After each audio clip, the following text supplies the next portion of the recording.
Okay guys, welcome back to another class for NTA, NET and JRF Paper 1 Teaching Aptitude.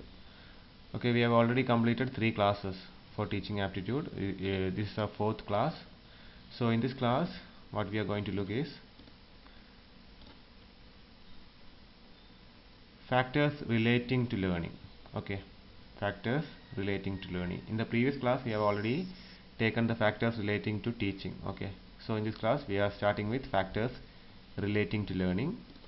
So the first point or the first factor which relates to learning process is the intensity of learning.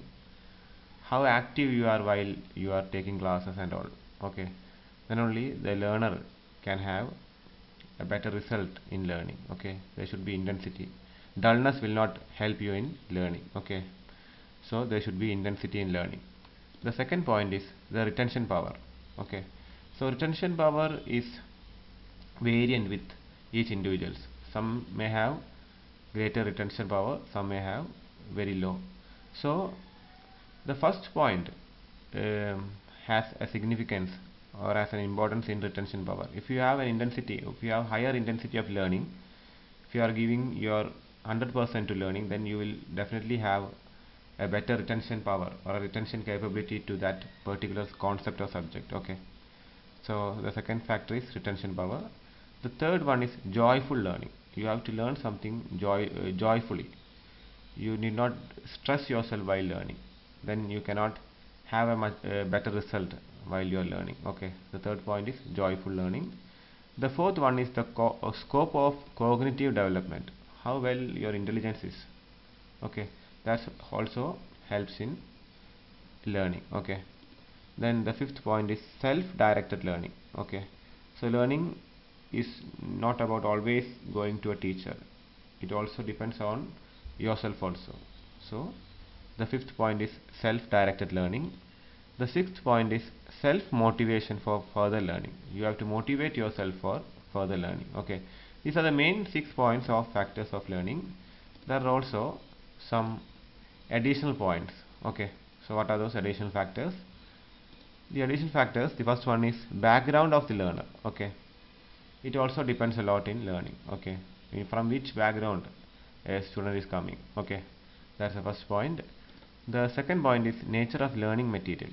Okay, easy or difficult, the material which you are having while learning, it also has a significance in learning. Okay, the third point is environmental factor, the space which you are sitting or the physical condition which you are in, or the psychological support you have. Okay, all those things also affect your learning.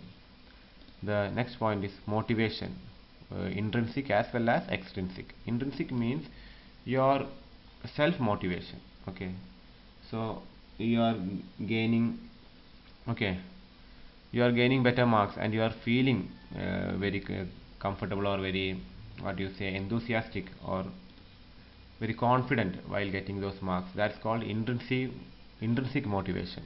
Okay, your self motivation or your self satisfaction, that's called intrinsic motivation. The extrinsic one is your rewards. Okay, if you are going to take a test and you are getting some scholarship and you can go to abroad and study further, so that's an extrinsic motivation. Okay, then these are the, oh okay, one more point is there. The last point is learning support. Okay, from human teachers as well as parents, from electronic audio devices, video and computers. Okay, so in the last COVID session, more electronic audio and video devices are aiding learners to get a better learning experience and to get their concepts and as well as their subjects and all. Okay, so these are all additional factors relating to learning.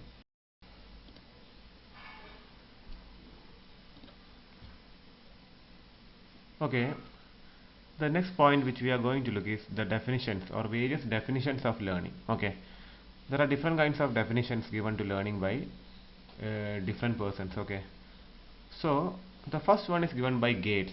Okay, according to Gates, learning is modification of behavior through experience. Okay, Gates have defined learning as a modification of behavior through experience.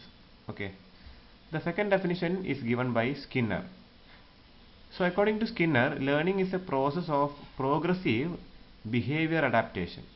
Okay, Learning is a process of progressive behavior adaptation. So in the second definition also, it emphasizes on behavior. Okay. The third definition is given by Crow and Crow. According to him, learning involves acquisition of habits, knowledge, and attitude. So in this definition also, the significance or the definition is emphasized on the behavior. Okay, so in these three definitions, the behavior change is being emphasized. Okay, so learning is relatively a permanent change in behavior through experience and practice. Okay, so basically, what is learning? It is actually a change in behavior through experience and practice. Okay, let's talk about the next topic, which is learning theories. Okay, there are different kinds of learning theories. So let's just discuss various learning theories. Okay, so the first theory is the behaviorist school of thought. Okay, so what this theory talks about is this school remained dominant in the first half of the 19th century. Okay, this theory of learning was prominent or predominant in the first half of the 20th century. Okay, so the theory says that this school focused mainly upon observable and measurable aspects. Okay, it only focused on observable and measurable aspects. It didn't actually gave focus to the internal aspects of a student. Okay, so it is the first point here. The next point is, to them, learning is nothing but a stimulus response reinforcement process. When learners respond to the reinforced stimulus, their responses would get strengthened. Okay, so this theory mainly focused on the stimulus or the response of a learner. Okay, the next point is, thus learning is a response strengthening process. Okay, the main point which we are going to look is the response strengthening. Okay, the response strengthening process. Okay, the learning theory which focused on response strengthening process is behaviorist school of thought. Okay, so that's an important point here. You need to take a look at, or you need to take a note on that. Okay, for example, when a teacher asks a student a question in the accountancy and student responds correctly, then he or she rewards the students with saying excellent or very good. Okay, so we need to reward the student, then only we will get more stimulus or more response from that student. Okay, that's what our next point is.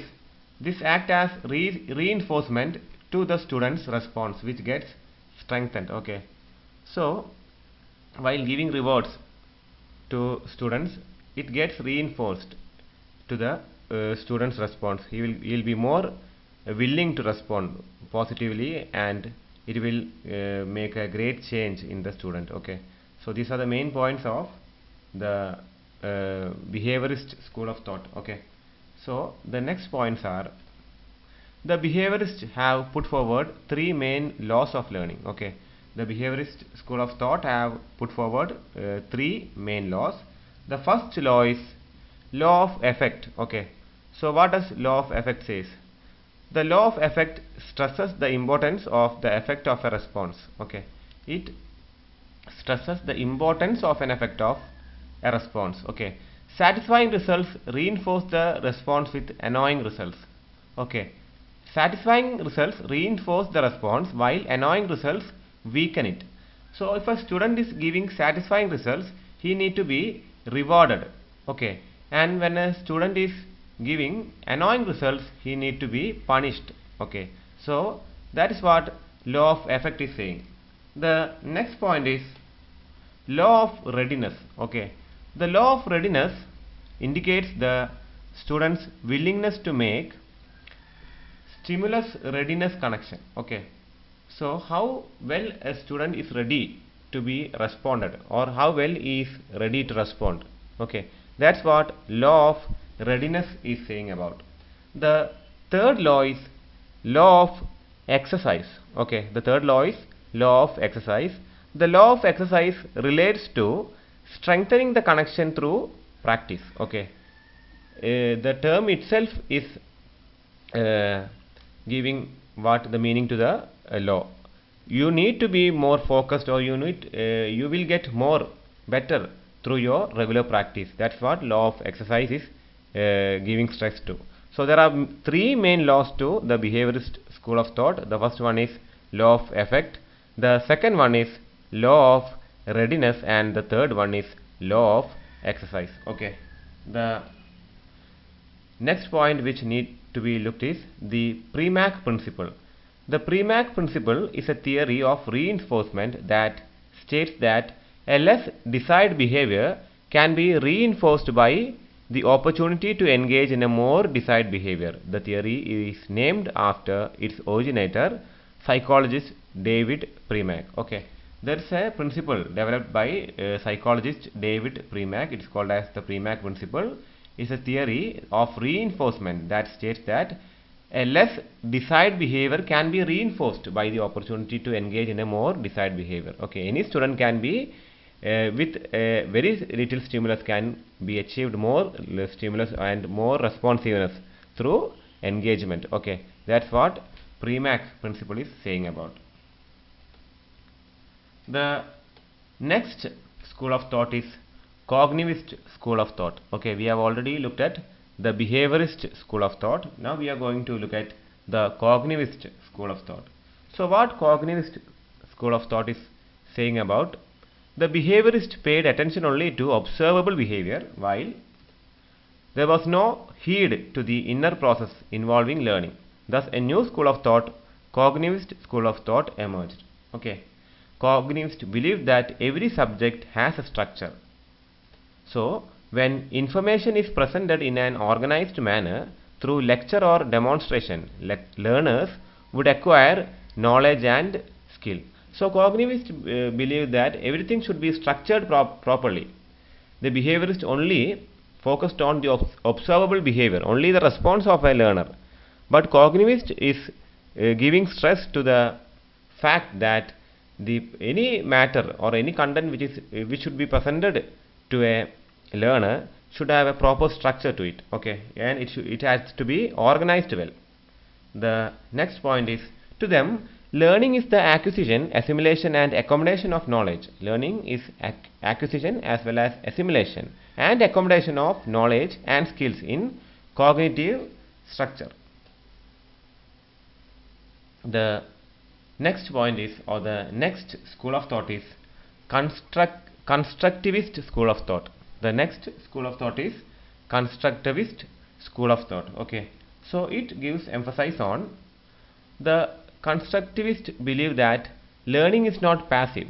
Okay, learning is not a passive activity. It is a very active, or a very, what would you say, a very kind of engaging activity. Okay, you need to be engaged, then only you will be able to learn whatever you are going to learn. Okay, so Constructivists believe that learning is not passive, and then they believe that